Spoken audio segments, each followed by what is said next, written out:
Hola a todas las personas que nos siguen en este canal. Vamos a continuar con la lectura de este libro de Zecharia Sitchin, Las guerras de los dioses y los hombres. En la última parte veíamos que Marduk fue rescatado de la pirámide donde Inanna lo aprisionó y quería que muriera de sed ahí dentro, pero que fue rescatado y sentenciado no a muerte como quería Inanna, sino que fue enviado al exilio. Entonces tuvo que irse lejos de Egipto, que eran sus dominios. Dice Zecharia Sitchin, ¿y qué pasó con el prisionero que fue rescatado de la pirámide? Los textos mesopotámicos dicen que fue al exilio. En Egipto, Ra o Marduk adquirió el epíteto de Amén, que significa el oculto. Ven, como en las iglesias, las religiones repiten muchas cosas como monos y sin saber de dónde viene. Cuando la gente se vuelve loca en las iglesias diciendo amén, amén, amén, ni se imaginan que están hablando es de Marduk. El Ra en Egipto, Marduk, el amén. ¿Por qué le pusieron el amén a Marduk en Egipto, ese epíteto de amén? Recuérdense que también se le decía Amón Ra. Entonces le pusieron amén, el oculto, porque se fue, desapareció, se fue al exilio. Se sospecha en algunos textos que fue a las tierras de Norteamérica y esos lugares por ahí.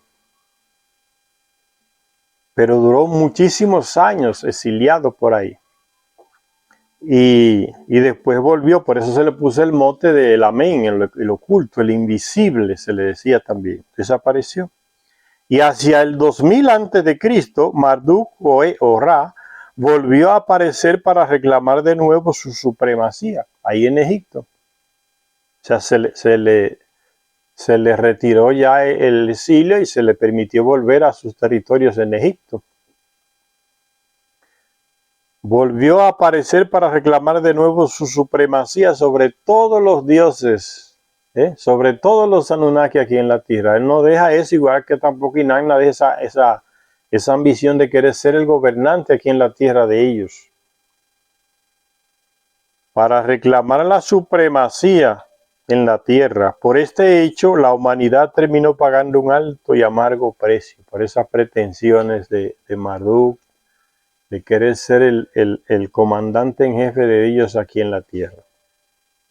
Ahora Zecharia Sitchin nos va a hablar de Inanna, esa mujer ambiciosa, lo que diríamos hoy una ninfómana, que sexualmente era una mujer con una capacidad de aventuras amorosas que ninguna de ellas le llegaba cerca, violando todas las normas, y que no habían normas morales como hoy, que las ponen estas tres grandes religiones que tenemos, el Islam, el catolicismo y el judaísmo. Esa gente imponen moral, que eso no existía, porque los dioses eran ellos y eran los peores, inmorales, como diríamos hoy. Y el terrestre aprende con los Anunnaki. Esas prácticas sexuales las aprende con los Anunnaki. Entonces Inanna es un tipo así, una mujer suelta sexualmente, como diríamos hoy, una ninfómana, que no se satisface, y cuando se trata de llevarse a un hombre por delante, sea terrestre o sea Anunnaki, se lo lleva, sea su medio hermano también, sea su hermano también, porque es la práctica entre ellos. No había moral, no había pecado que los condenara y que les dijeran, no, que eso es incesto, que eso, nada de eso existía.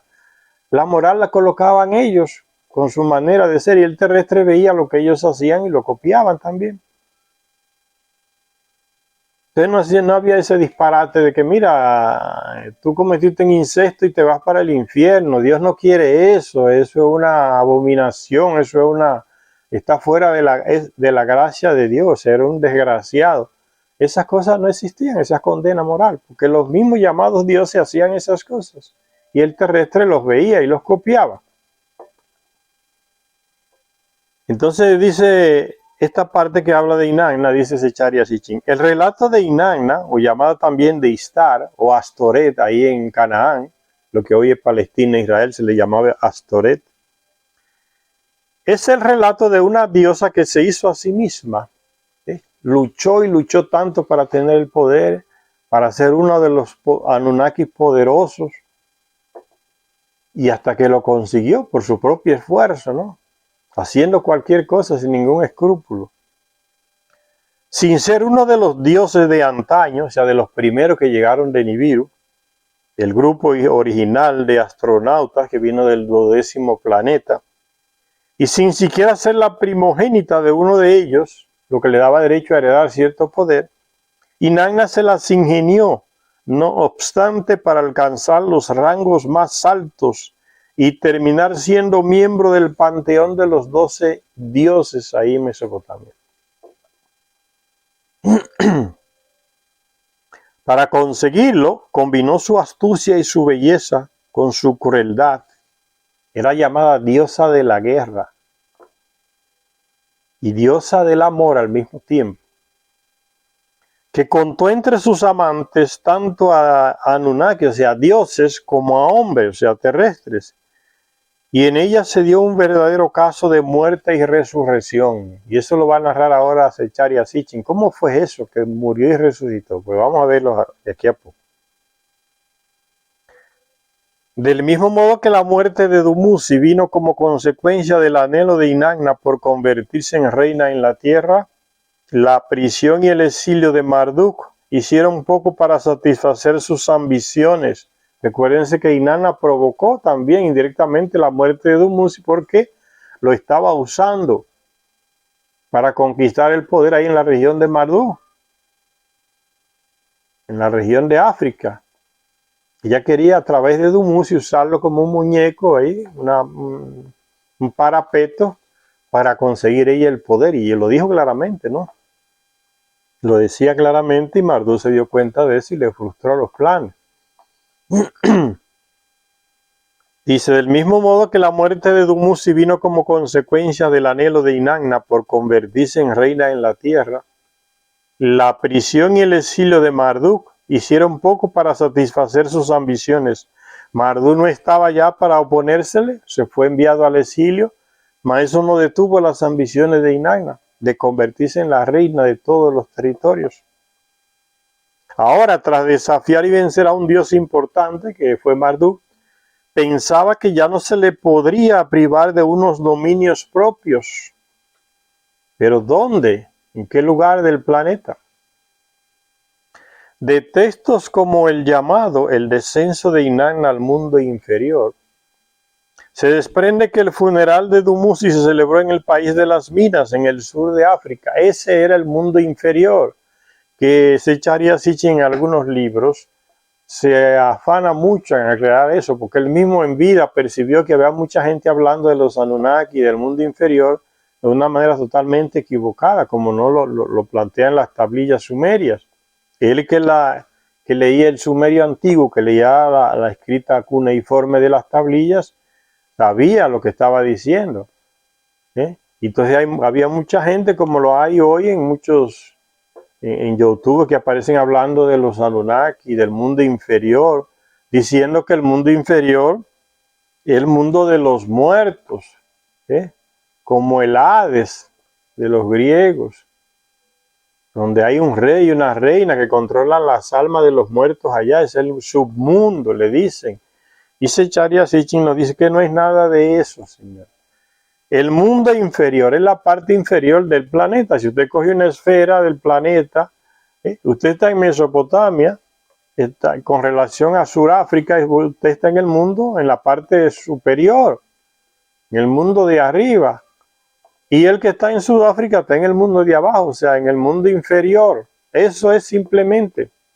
No es nada de espíritu, ni de mundo, ni de submundo, ni nada de esas estupideces que muchos blogueros, mucha gente que está en YouTube quiere meterle a la gente en la cabeza, con unos vídeos sobre YouTube donde pegan unas imágenes de, no se sabe dónde las sacan, si de algún filme, con unas caras y unas cosas, y dicen que son como si fueran Anunnaki. Anunnaki no tiene nada que ver con esas imágenes.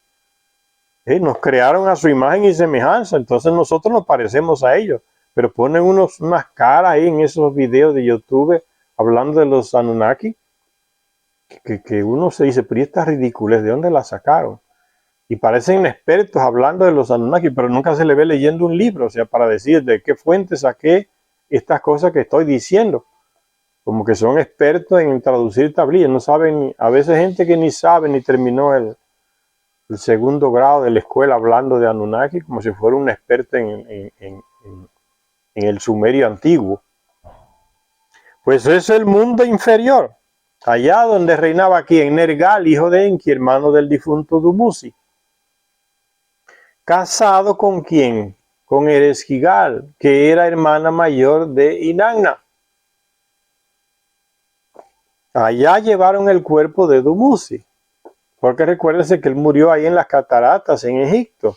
Entonces, estando en el mismo territorio de África, lo llevaron hacia el sur, a los territorios de Nergal y su esposa Ereshkigal, para enterrarlo, hacer el funeral. Dice el texto llamado El descenso de Inanna al mundo inferior. La mujer se fue allá con la excusa de que iba a participar en el funeral de su esposo.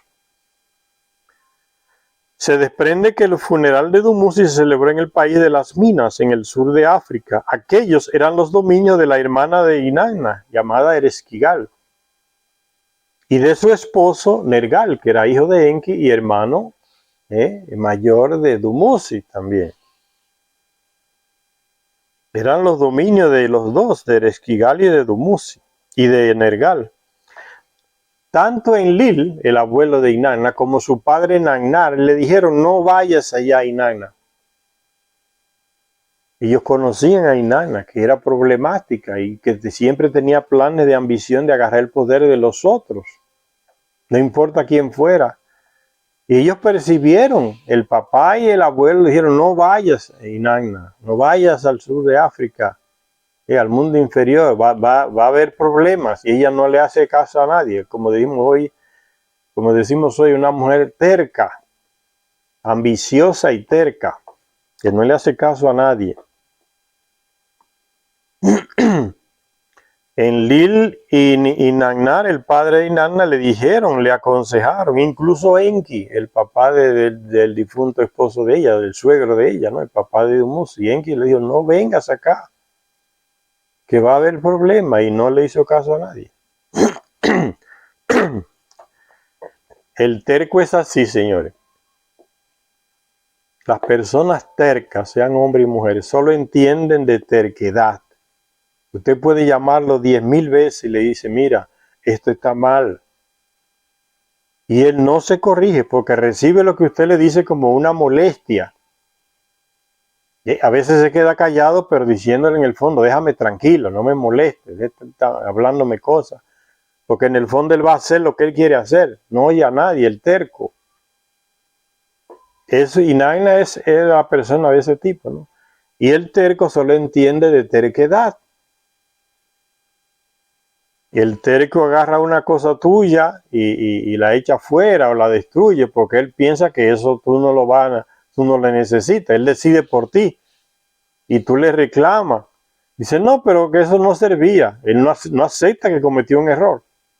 Busca una excusa, ¿no? No, que eso ya no servía. Yo consideré que eso no servía. Y tú dices, pero que usted no tenía que considerar nada porque eso no es suyo, eso es mío. Y a él no le importa lo que usted diga. Porque él hace lo que él cree que es lo que está bien. El terco es así.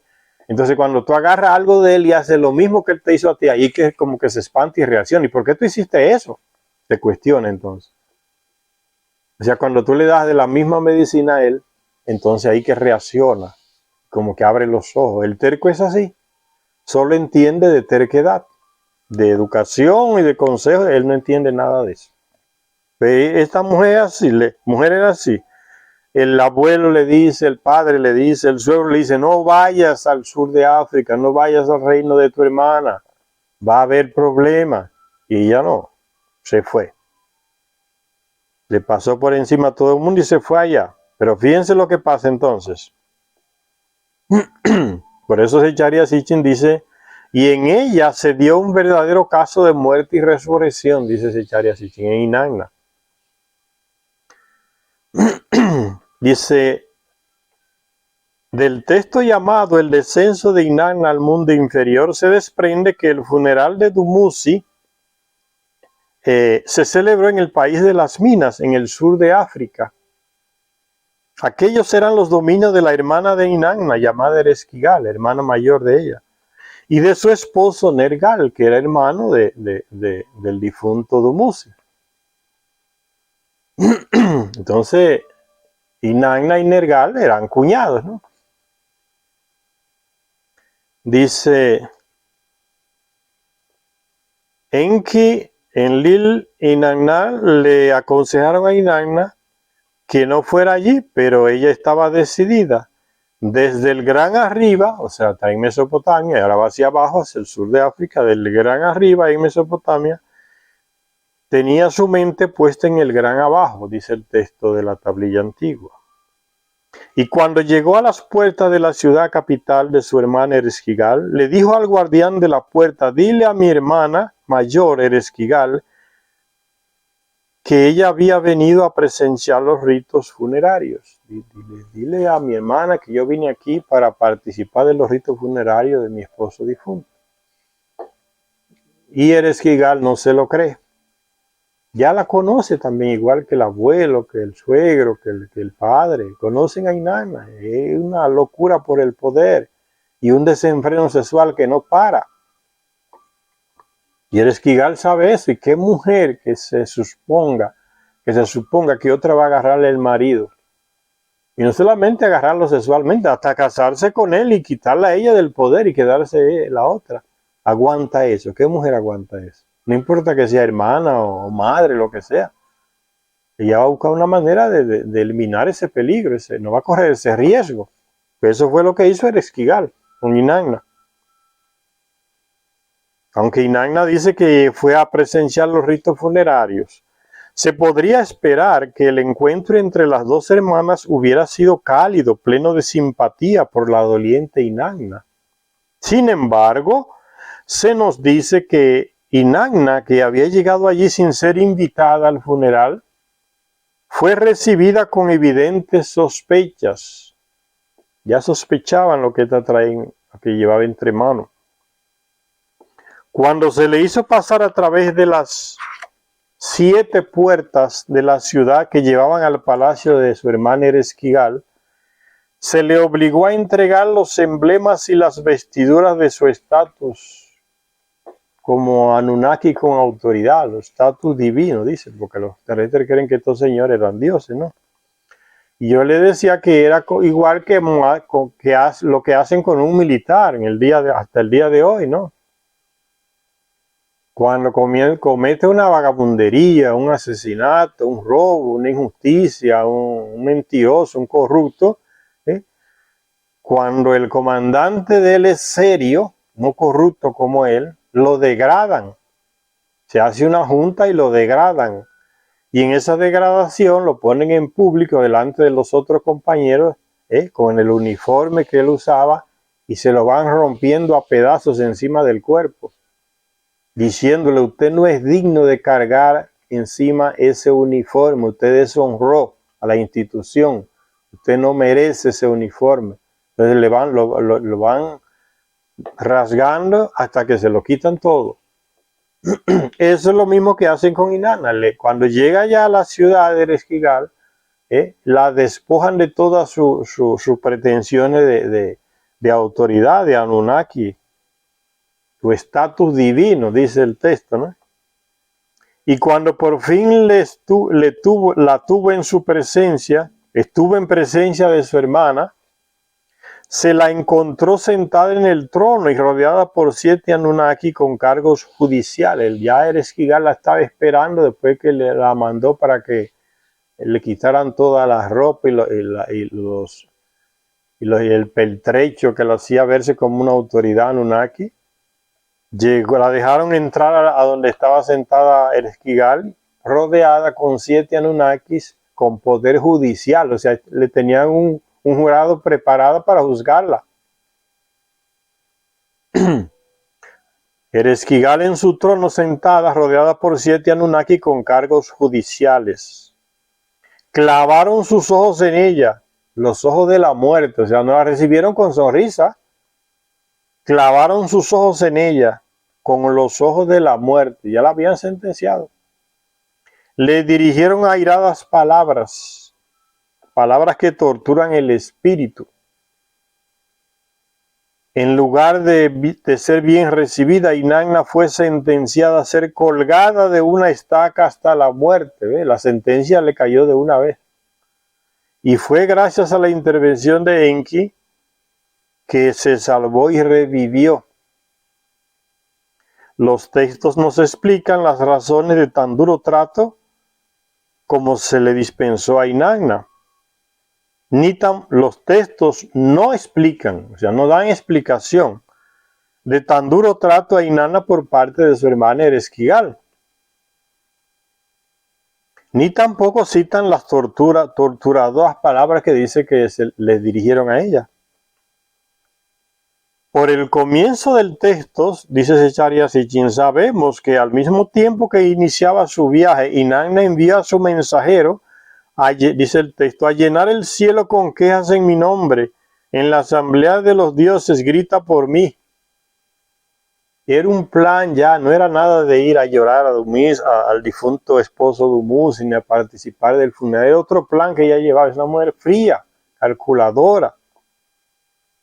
Ya antes de irse, preparó todo el ambiente para que los dioses decidieran a favor de ella. Mandó a su servidor, ve a los grandes dioses a la asamblea y grita por mí. De modo que la asistencia al funeral no fue más que un pretexto. Lo que tenía en mente era obligar a los dioses a satisfacer una demanda que ella deseaba dramatizar, hacer un drama ya. De que en el velorio de su esposo, puro drama, era un teatro. El objetivo era otro. Que justificaron lo que iba a hacer, quería hacer. Desde el momento en que llegó a la primera puerta, Inanna amenazó violentamente si no se le permitía entrar. ¿Con qué actitud que llega esa persona? ¿Cómo la van a recibir con flores y con sonrisas? Cuando Ereshkigal se enteró de su llegada, su rostro se tornó pálido. Es la rabia que se le metió a Ereshkigal.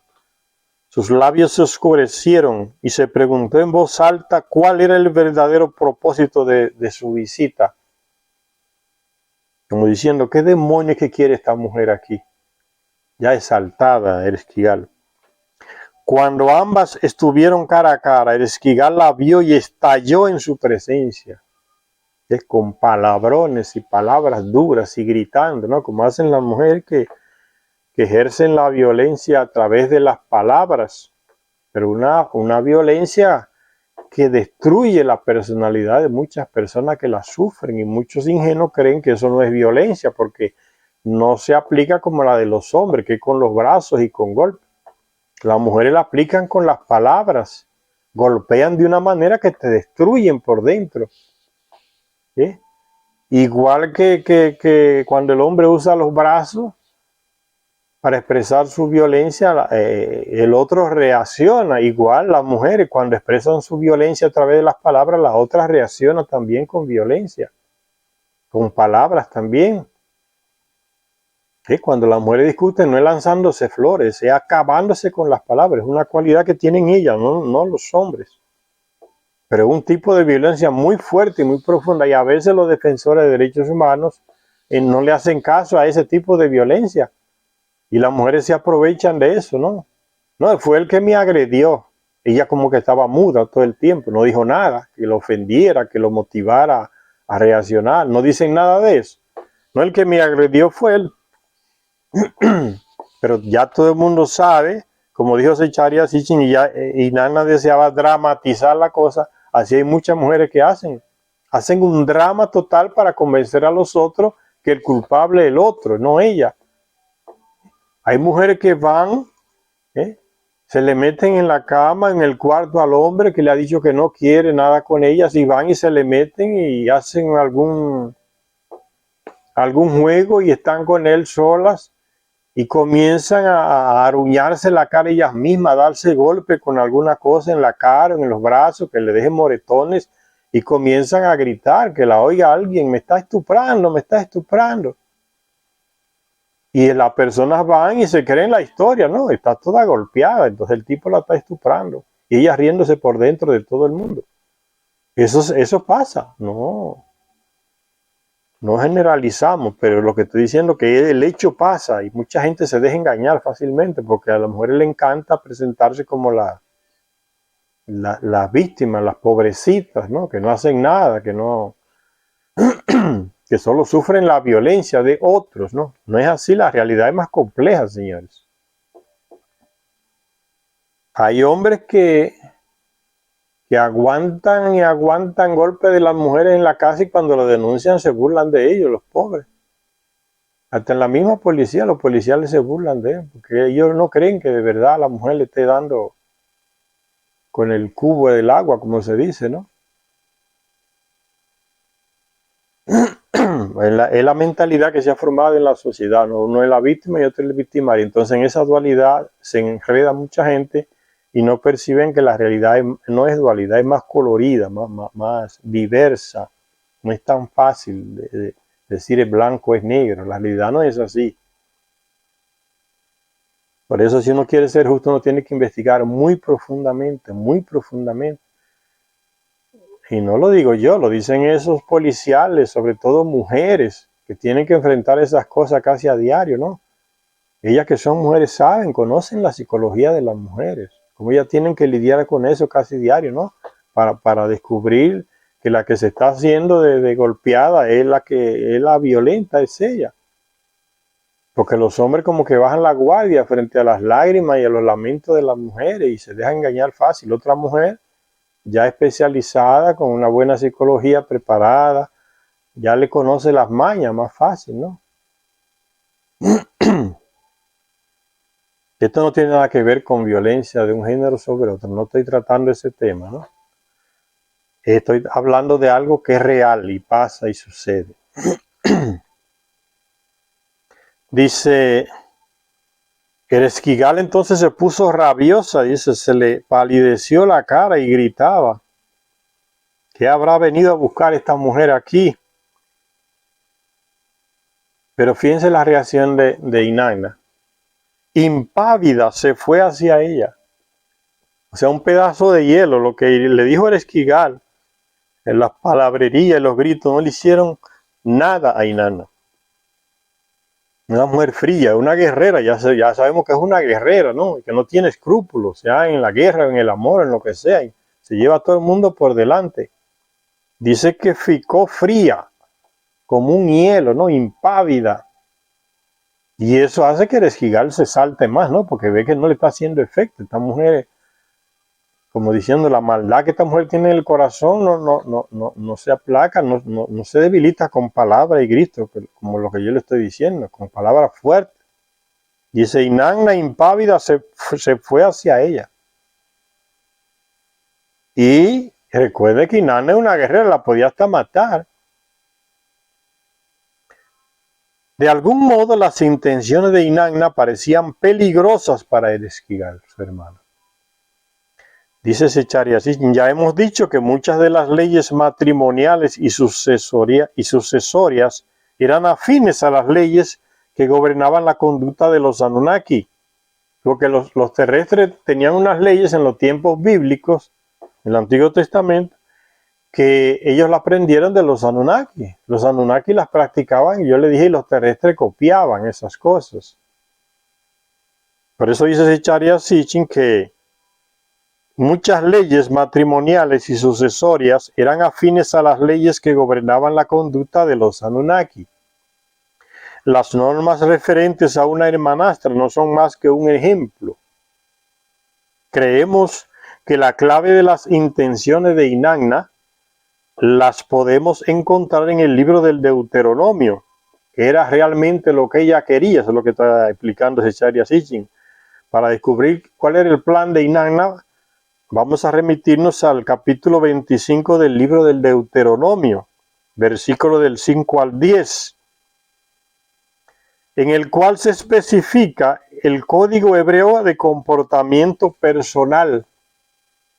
Y el pueblo hebreo practicaba eso que el mismo Anunnaki, tal Yahvé, les enseñó, lo dio como norma. Y esas normas las tenían entre ellos también, entre los Anunnaki. Y dice Charia Sitchin, se trata en ese texto del Deuteronomio del caso en que un hombre casado muere sin haber tenido un hijo.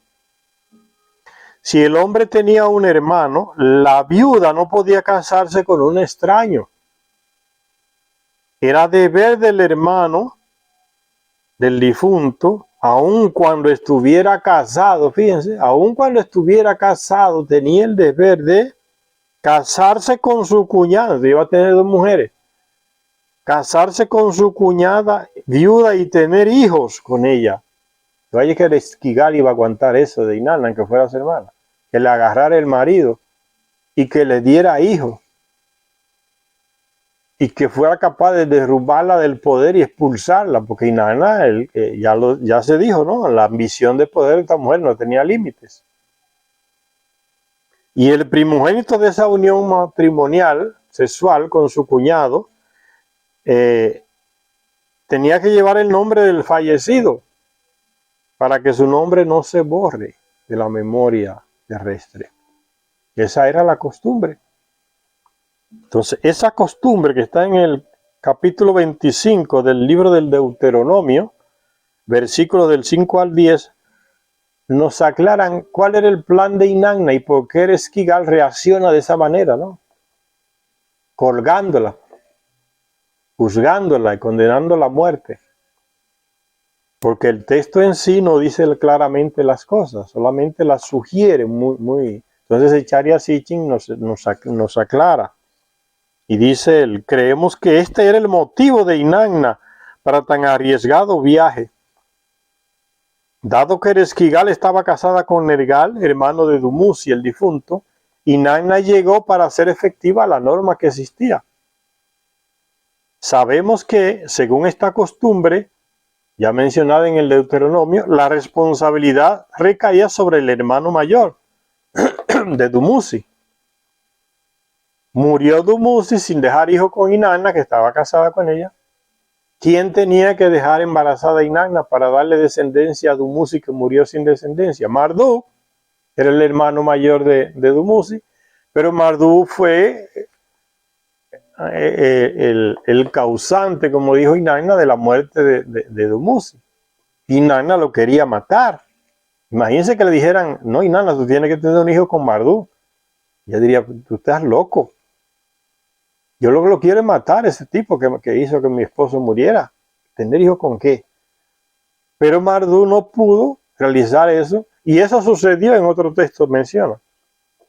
Creo que en el libro perdido de Enki. Que eso sucedió también con Osiris y su hermano Set, que lo mató, y la esposa de Osiris,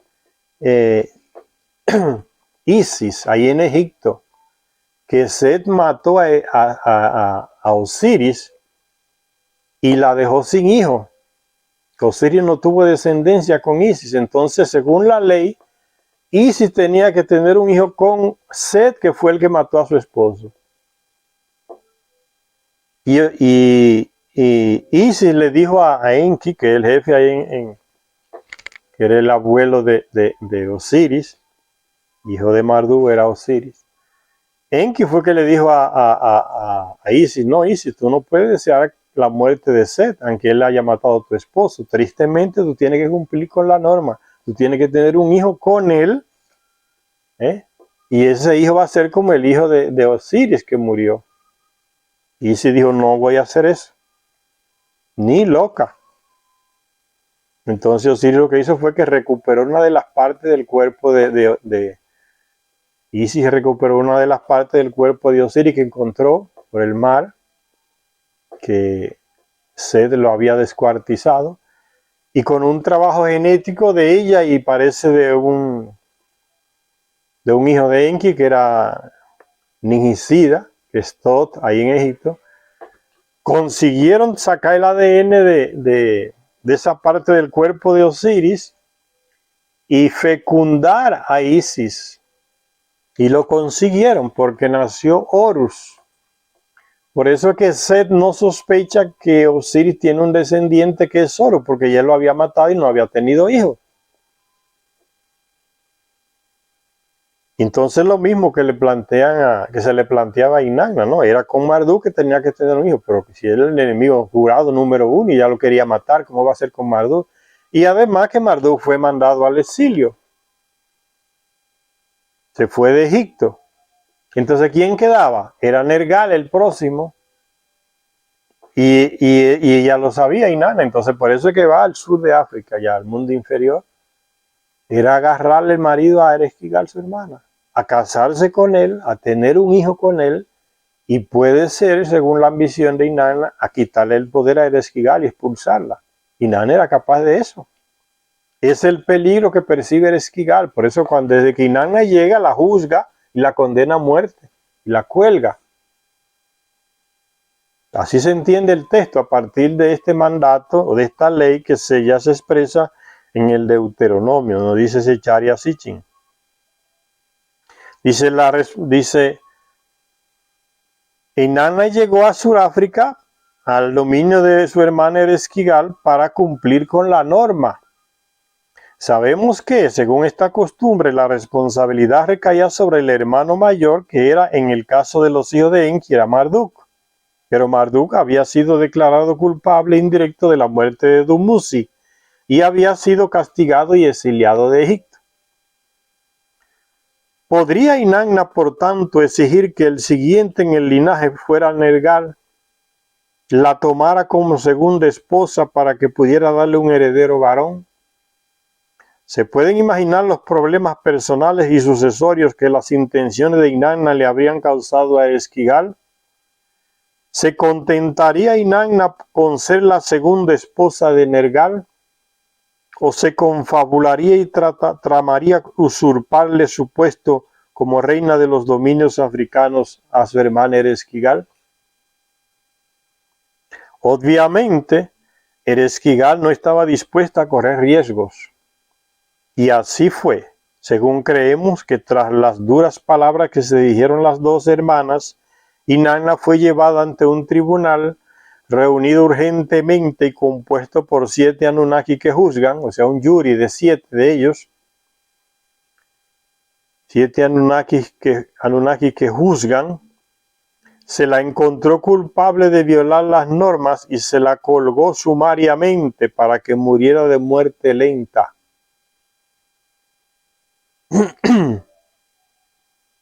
Y entonces, ¿qué pasó? Sobrevivió gracias a que su suegro Enki, al enterarse de las terribles noticias de que Ereshkigal había mandado a colgar a Inanna, por lo que pensaba hacer, envió rápidamente a 2 emisarios para que salvaran a Inanna. Estos 2 emisarios, se dice en otro libro, en el libro perdido de Enki, que fueron 2 androides que Enki había creado. Era un tipo especialista en crear androides que parecían humanos, parecían Anunnakis, que los mismos Anunnakis se confundían cuando los veían. ¿Tú eres Anunnaki o qué? ¿O terrestre? No sabían lo que eran androides, la perfección tecnológica de los Anunnaki, sobre todo de Enki. Uno ni se la puede imaginar, señor. Uno puede hacer una simple comparación con los llamados hombres de negro que andan por ahí, por el mundo, todos vestidos igual, la ropa igual, el tamaño igual, y que se le presentan a muchas personas a las cuales se le va a llamar la atención porque vio tal cosa, descubrió tal cosa, o tiene tal cosa relacionado con extraterrestres y cosas así. Lo amenazan: no hables, no digas nada, porque sabemos dónde está tu familia, los hombres de negro. Y recuperan cosas. Y ya se descubrió por algunas personas que han conversado con ellos que son mecánicos, no son personas normales de carne y hueso, son seres mecánicos, porque le han preguntado cosas y han repetido como máquina, con la lógica de la máquina, no con la lógica del que es una persona de carne y hueso. Los hombres de negro. Con eso podríamos comparar estos 2 androides que manda Enki, que eran inmunes a las armas. Y dice que que eran inmunes a las armas de los soldados del palacio de Ereshkigal, no le hacían daño. Y que Ereshkigal mismo le preguntó, ¿ustedes son Anunnaki o son terrestres? Que era tan la perfección de estos dos seres que Enki creó, que confundía hasta los mismos Anunnaki. Entonces dice que estos dos seres fueron a buscar a Inanna enviados por Enki, y que fíjense lo que hicieron. Envió rápidamente a 2 emisarios para que la salvaran. Sobre el cadáver controlaron lo que pulsa y lo que irradia. Le metieron un aparato. Eso me viene a la mente, las 2 planchas eléctricas que usan los médicos cuando el cuerpo del paciente sienten que se está muriendo, ¿no? En la tela aparece ya la rayita que va poniéndose cada día más recta. Inmediatamente le meten choques eléctricos y muchos vuelven.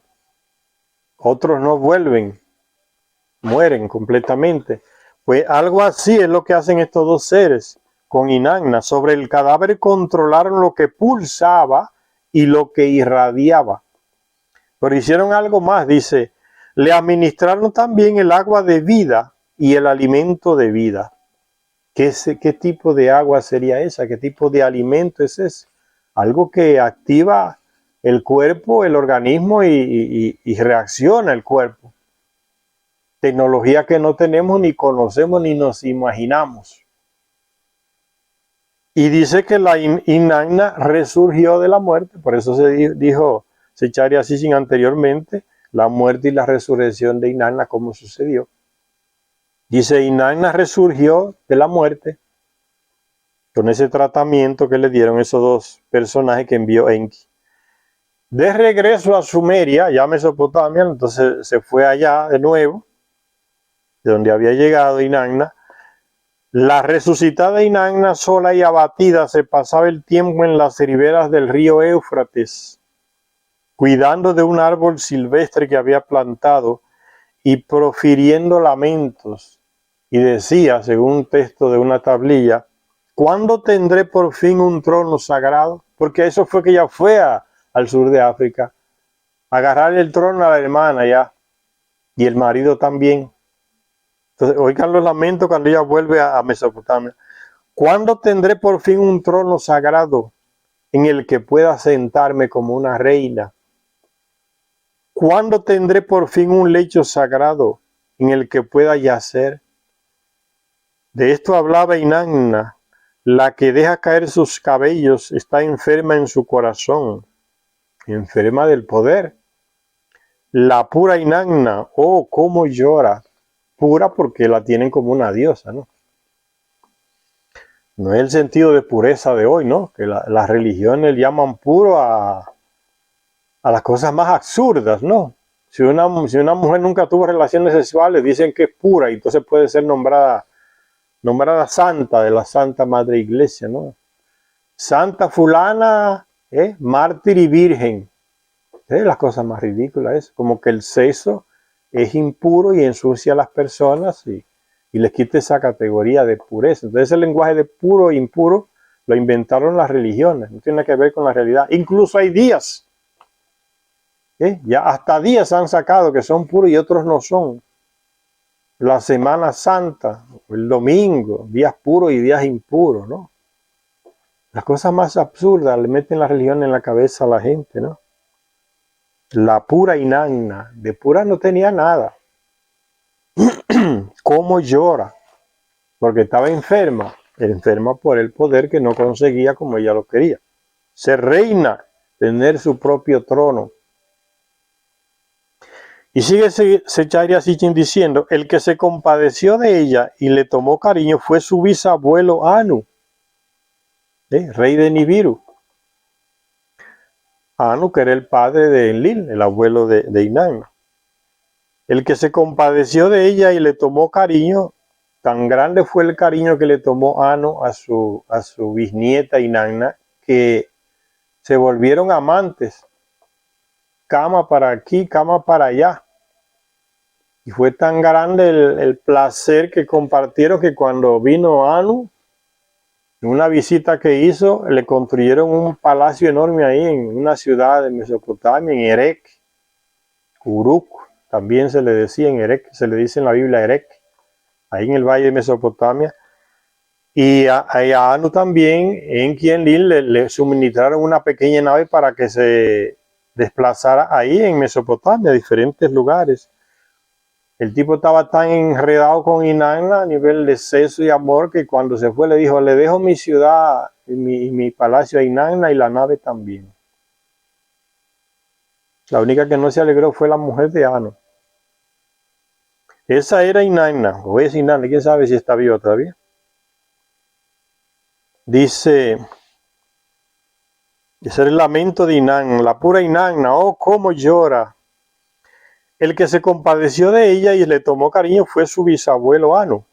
Por los textos sumerios se sabe que Inanna, que había nacido en la tierra, subió al cielo, o sea, fue a Nibiru. Al menos en una ocasión. También se sabe que Anu visitó la tierra en varias ocasiones. ¿Cuándo y dónde exactamente convirtió Anu a Inanna en su Anunitum? ¿Saben lo que significa Anunitum? Amada de Anu, en su amada, en su amante, la convirtió en su amante. No está claro, dice Charya Sitchin, cuándo fue. Pero fue algo más que un simple cotilleo sumerio, cuando los textos insinúan que el amor entre Anu y su bisnieta fue algo más que un amor platónico. No era cosita de pasar la mano, no. Afianzada de este modo con una simpatía a tan alto nivel, imagínate el rey de Nibiru apasionado por ella, Inanna planteó la cuestión de unos dominios. Se aprovechó, está amando al jefe, tiene al jefe agarrado, entonces aprovecha para exigir sus dominios. Yo quiero ser reina, tener mi territorio. Planteó la cuestión de unos dominios, un país sobre el cual gobernar, pero ¿dónde? Cualesquiera que fueran las razones, el tratamiento impuesto a Inanna deja claro que lo que no podía esperar era conseguir unos dominios en África, porque ya era el territorio de Marduk, de Enki, su padre, era de los enquiitas, y hasta ahí quería ella territorio. Lo que no podía esperar era conseguir unos dominios en África, porque ni Anu podía violar ya esa ley que él mismo dio. Los dominios de Enki, su descendiente, va a ser África, y los dominios de Enlil, su descendiente, va a ser aquí en Mesopotamia. Y Inanna es descendiente de Enlil, entonces no puede estar aspirando a los dominios de Enki en África. Lo que no podía esperar era conseguir unos dominios en África. Su esposo, Dumuzi, había muerto, y con él habían muerto también sus reivindicaciones sobre las tierras de los descendientes de Enki. Ya murió el esposo, a través del cual ella quería agarrar territorios ahí. Entonces ya no tiene motivo para exigir que quiere territorio en esos dominios de Enki. Ya Dumuzi murió. Se le perdió la posibilidad de apoderarse de esos terrenos a través de Dumuzi, de esos territorios.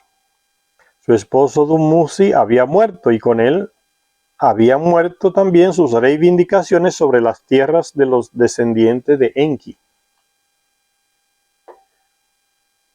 Si su sufrimiento y su victoria sobre un dios importante, o sea, sobre Marduk, le daban derecho a tener unos dominios para sí misma, tendría que ser en algún otro lugar. Pero también en Mesopotamia y las tierras limítrofes con ella estaban fuera de cuestión.